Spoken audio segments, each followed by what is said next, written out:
Apa kabar semuanya? Kembali ke mata kuliah pemrograman web bisnis lanjutan di pertemuan kita yang ketiga. Nah, sebelum kita masuk ke pertemuan ketiga, kita akan review terlebih dahulu pertemuan 1 dan 2, di mana pertemuan 1 dan 2 itu kita menyiapkan dan mendesain template dari website yang akan kita bangun. Desain yang kita bangun itu menggunakan atau berbasis HTML. Di pertemuan kita yang ketiga ini kita akan mempersiapkan supaya template-nya itu berjalan di Codeinator. Jadi pertemuan 1 sampai 3 ini kita masih di tahap persiapan. Nah, sebelum kita mulai, di sini kita ada dua website yang telah kita bangun. Yang pertama itu website di semester 6, itu website untuk admin. Jadi kalau kita buka halaman localhost e-commerce, ini adalah website yang ada di semester 6 yang telah kita bangun. Dan ini akan kita ganti namanya jadi localhost e-commerce admin. Jadi ini web untuk admin. Dan untuk semester yang 7 itu kita baru menggunakan URL localhost e-commerce untuk diakses oleh customer. Jadi ini web untuk admin. Di semester yang sekarang kita akan membangun web untuk customer memesan produknya. Nah, kita lakukan edit terlebih dahulu terhadap web yang semester 6 ini. Caranya buka di HTDocs. Semester yang lalu kita telah buat website e-commerce, ini kita rename, kita ganti jadi admin. Oke, tulisannya kita rename, ganti jadi admin, kita buka. Di situ ada file yang namanya .env. Kita buka pakai Notepad++ boleh, jadi klik kanan. Boleh pakai subline boleh, kayak gitu ya. Jadi kita buka file env ini atau environment ini, kita ganti URL-nya jadi localhost e-commerce admin. Seperti ini untuk base URL-nya yang ada di line 23. Nah, kalau udah selesai kita simpan. Nah, selesai tahapan ngedit website untuk adminnya. Nah, sekarang kita mempersiapkan website untuk customer-nya. Di folder tools yang udah saya berikan, jadi di folder tools, minggu kemarin kita telah mendesain template untuk website yang customer-nya. Kita pakai template VG Foods. Untuk framework-nya kita pakai CI versi yang keempat. Jadi kita klik kanan, kita extract here. Oke, klik kanan, extract here. Nah, kita tunggu aja sampai selesai. Yang akan kita lakukan di pertemuan ini yaitu bagaimana si Codeinator ini itu berjalan di web servernya kita. Kemudian template VG Foods-nya ini itu bisa masuk ke dalam Codeinator. Kalau muncul pesan kayak gini, kayak page too long, skip aja.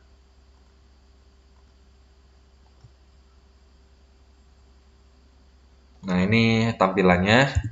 Nah, tulisan Codeinator 4-nya kita ganti jadi e-commerce untuk nama folder. Nah, ini adalah website untuk halaman front end-nya yang akan diakses oleh customer. Kita cut saja, kita pindahkan ke HTDocs. Oke, jadi buka exam kalian, buka HTDocs, nanti paste-nya di sini. Jadi kita copy paste. Jadi yang sebelumnya admin, jadi ini website yang semester 6, kita pindahkan ke folder e-commerce. Nah, sekarang kita punya dua website di sini nih. Website e-commerce dan website admin. Kita lihat website admin ini jalan atau tidak. Kita buka browsernya, kita tulis admin. Kayak gitu ya. Jadi localhost e-commerce admin. Nah, kalau dia masih terbuka seperti ini, kalau kita klik menunya masih jalan, itu artinya website kita yang admin ini atau yang backend itu udah berjalan normal. Ini kita tidak ganggu lagi, jadi kita fokusnya di website e-commerce-nya ini. Kalau kita buka, nah tampilan kayak gini. Kalau kita buka public, nah tulisannya welcome. Jadi ini adalah website coordinator-nya kita. yang akan kita lakukan konfigurasi, kemudian kita tambahkan template-nya biar tampilannya bagus. Nah, balik lagi ke exam kalian di folder htdocs, kemudian websitenya kita e-commerce. Yang kita lakukan pertama adalah kita buka folder e-commerce-nya ini di Sublime. Jadi kita buka Sublime-nya, klik file, open folder, kita cari foldernya, buka examnya kalian, htdocs, kemudian e-commerce-nya diklik, nanti kita select foldernya. Kayak gini ya, yang lama kita close aja.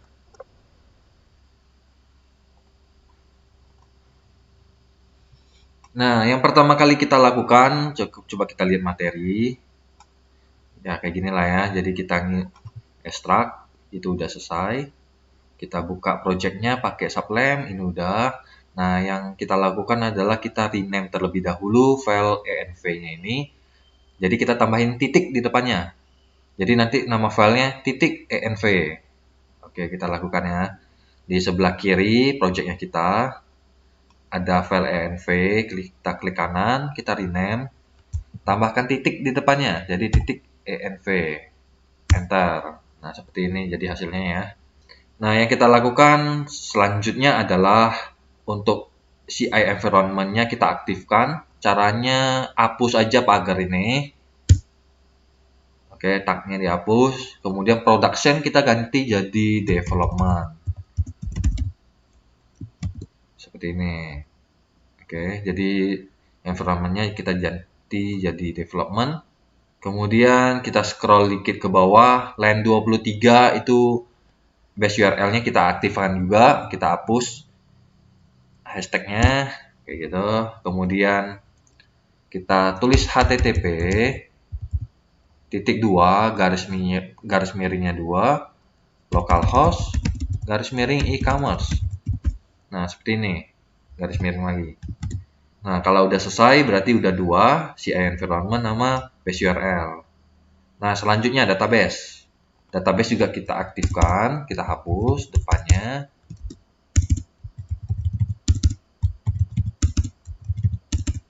Jadi ada 5, ada 6 yang kita hapus depannya ya. Kemudian kita ganti untuk hostname localhost sama, database kita kemarin namanya e-commerce, kita ganti e-commerce, username-nya root sama, passwordnya kosongin, kita simpan. Oke, jadi yang perlu kita ganti itu ada 3 bagian. Yang pertama environment-nya ganti jadi development, base URL itu URL-nya kita localhost garis miring e-commerce. Kemudian yang ketiga itu database-nya. Nah, kalau udah selesai berarti konfigurasinya udah selesai. Nah, kita next. Jadi ini udah development.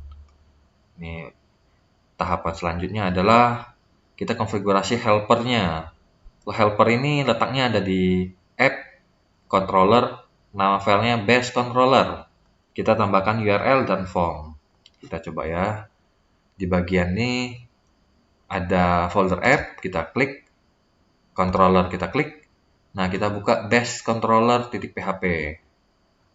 Kita scroll ke bawah, ada yang namanya helpers. Kita tambahkan petik 1, 2, ada 2 gitu ya. URL, kemudian satu lagi form. Kayak gini. URL, form gitu ya. Jangan lupa petik satunya. Sama seperti ini ya, URL sama form. Nah, kemudian kita di sini tambahkan juga untuk library-nya atau fiturnya lah ya. Jadi dia bisa ada fitur untuk session dan validation. Nah, kita tambahkan, coba kita buka di bagian line 50, kita tambahkan sebaris lagi. Oke, kita tulis this session sama dengan, nah, config-nya C-nya udah besar, config. Services juga tulisannya S-nya besar. .2 session, buka tutup kurung, titik koma. Kemudian this validation sama dengan config-nya C-nya besar, services S-nya besar, titik 2-nya 2 kali, validation. Udah selesai ya. Nah, tampilannya kurang lebih kayak gini. Nanti ada 2 tutup kurung kurawal, di bawahnya ini udah dari awal udah ada. Yang kita tambahkan cuma 2 baris ini di dalamnya ya. Nah, kalau udah selesai ya kita simpan. Nah, berarti tahapan untuk konfigurasi CI-nya kita bagiannya helper sama library-nya udah selesai. Nah, selanjutnya kita melakukan pemindahan antara Bootstrap, kita masukin ke CI-nya kita. Di sini ada 2 tahap, jadi kita buka terlebih dahulu untuk foldernya yang VG Foods kemarin. Ini template-nya kita. Ada 2 tahap. Yang pertama, pindahkan foldernya dulu. Tahapan yang kedua, baru pindahin filenya. Oke, kita masuk ke tahap yang pertama dulu ya. Masuk ke pindahin foldernya dulu. Kita blok semua folder. Kita copy. Kemudian di htdocs, di folder e-commerce-nya kalian paste ya. Nah, seperti ini. Jadi kalian pindahin foldernya terlebih dahulu. Di sini ada 5 folder. Nah, kalau udah, saya balik lagi ke VG Foods. Saya pindahkan file index. Saya copy. Saya masuk lagi ke e-commerce-nya. Cuma bedanya di sini kita masuk ke app. Masuk ke view. Kita bikin folder yang baru, kasih nama layout. Nah, untuk view ini fungsinya buat tampilan. Jadi, websitenya kita itu tampilannya berdasarkan template yang kita bangun kemarin. Nah, kita paste di sini di folder layoutnya. Nah, seperti itu ya. Jadi, tahapan untuk memindahkan VG Foods ke dalam CI-nya udah selesai. Nah, selanjutnya biar bisa dibaca, maka kita harus melakukan beberapa konfigurasi lagi. Nah, kalau di materinya, jadi ini kita tinggal ngikutin aja. Kita pindahkan ke folder layout tadi. Nah, sekarang di folder layout kita tambahkan 5 file. Ada footer.php, ada content.php, ada menu.php, slideshow.php, sama wrapper.php. Nah, ini kita bikin fungsinya biar nanti kalian tidak bingung. Jadi seandainya nanti footernya mau diedit gitu ya, maka kita buka aja footer.php. Kalau slideshow-nya mau ditambahkan, jadi fotonya ada 5, kita bisa buka slideshow.php. Dibandingkan digabung di satu file, di sini ada ratusan baris, nanti bingung carinya di mana. Jadi fungsi kita pecahin biar nanti mudah untuk melakukan perbaikan. Kita buka view-nya di Sublime, buka view, buka folder layout yang tadi. Nah, di sini ada index ya. Nah, sekarang kita tambahkan yang footer terlebih dahulu. Klik kanan layout, new file, simpan. Simpannya Ctrl S boleh, pakai ini boleh. Kasih nama footer.php seperti ini. Nah, lanjut bikin file yang lain, kasih nama content.php, K-nya besar ya. Kemudian lanjut bikin slideshow.php, lanjut bikin menu.php. Jadi untuk depannya kita besar. Kemudian file wrapper double p.php. Oke, wrapper.php, save. Nah, ini udah selesai. Jadi ada footer, ada konten, ada menu, ada slideshow, ada wrapper, ada 5 ya. Nah, yang pertama wrapper ini dulu. Wrapper ini fungsinya buat menyusun, biar kita susun supaya urutannya itu benar. Jadi urutan yang pertama itu yang menu.php, susunan yang kedua slideshow, ketiga konten, yang keempat footer. Jadi waktu nanti dijalankan template-nya itu tidak berantakan. Nanti susunannya seperti ini, menu, slideshow, konten, dan footer. Jadi nanti file index ini kita pecahin jadi 3 bagian. Nanti ada bagian si menu, nanti ada bagian si slideshow, dengan bagiannya si footer. Sedangkan untuk konten ini kan berubah-ubah. Jadi kalau kita klik menu keranjang, nanti kontennya isinya keranjang. Kalau kita klik menu pembayaran, nanti kontennya atau webnya isinya tentang pembayaran. Seperti itu ya. Jadi ini berubah-ubah. Sedangkan yang template itu tidak akan berubah-ubah. Contohnya kalau saya klik keranjang, maka menunya ya seperti itulah. Slideshow-nya juga sama. Kalau slideshow yang kita bikin ada 2, ya slideshow-nya kalau kita klik menu yang lain tetap slideshow-nya ada 2 gambarnya.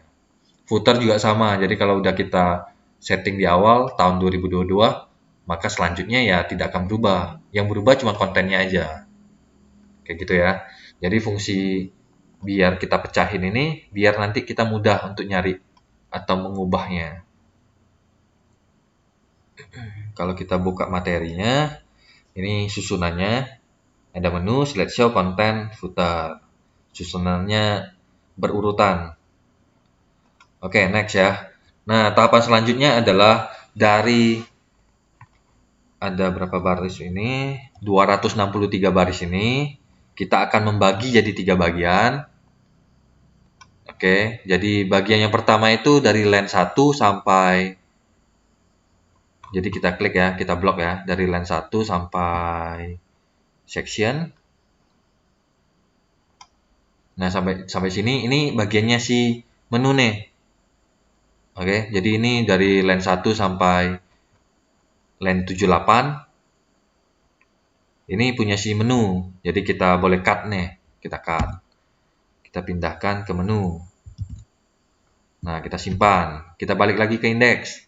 Nah, dari awal sampai section, ini punyanya si slideshow nih. Kita blok dari awal sampai ini, sampai section, sebelum footer ya. Itu kita cut juga, itu kita pindahkan ke slideshow. Nah, sekarang kita balik lagi ke indeks. Nah, dari footer sampai paling bawah, ini punyanya si footer. Kita cut aja, kita pindahin ke footer. Pastein. Kita simpan. Nah, udah selesai. Oke, jadi dari satu file index.php kita pindahkan menjadi 3 bagian. Ada bagiannya si menu. Jadi nanti kalau kalian cari ini menu-menunya. Ada bagian si slideshow. Jadi slideshow-nya ada 2 gambar. Ada punyanya si footer. Jadi footer itu ada tahunnya, kapan kita bikin, dan sebagainya ya. Nah, kalau udah sampai di sini, ini udah hampir selesai. Yang perlu kita lakukan adalah kita ngecek aja base URL-nya ini udah benar nggak. Jadi di JS, kalau seperti ini ada garis miringnya udah benar, ada base URL-nya juga. Kita cek juga di menu, di bagian atas, ini di CSS-nya, ini ada base URL, ada garis miringnya juga, berarti ini udah benar.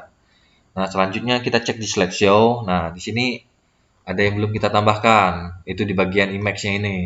Kenapa perlu kita tambahkan? Karena sekarang kita bukan di HTML lagi, sekarang kita ada di PHP. Jadi otomatis kita memerlukan base URL-nya ini. Base URL. Kita garis miring, oke? Jadi yang kita tambahkan dari ini ke sini. Tag PHP, echo, base URL, buka tutup kurung, nanti tutup tag PHP, garis miring. Nah, kita boleh blok, kita copy, kita paste-nya di sini.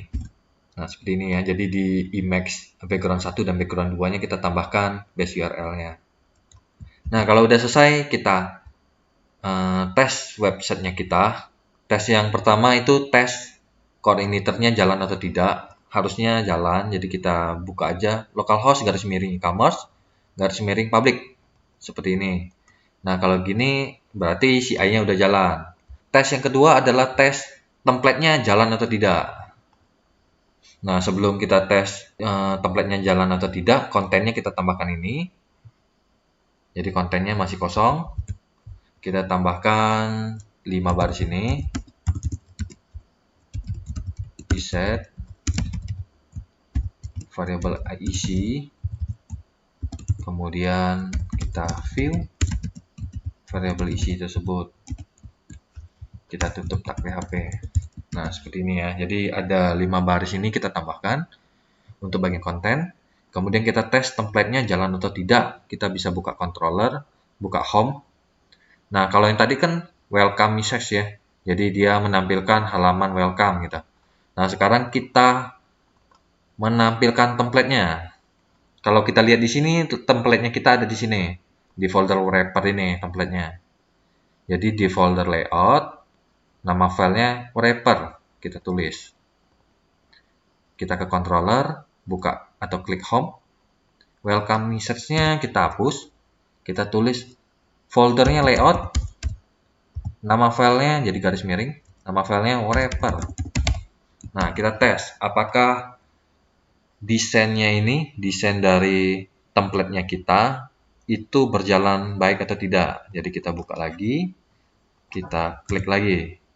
Nah, seperti ini. Jadi tampilannya udah ada menu, ada slideshow, dan ada footernya. Kalau seperti ini berarti udah selesai pertemuan kita yang ketiga, yaitu bagaimana kita memasukkan template-nya ke CI-nya dan berjalan dengan baik ya. Oke, kita berlanjut lagi ke pertemuan yang keempat. Nanti kita belajar tentang menu-menunya, tentang CI, tentang MVC atau model view controller di pertemuan kita yang keempat. Oke, sampai jumpa lagi.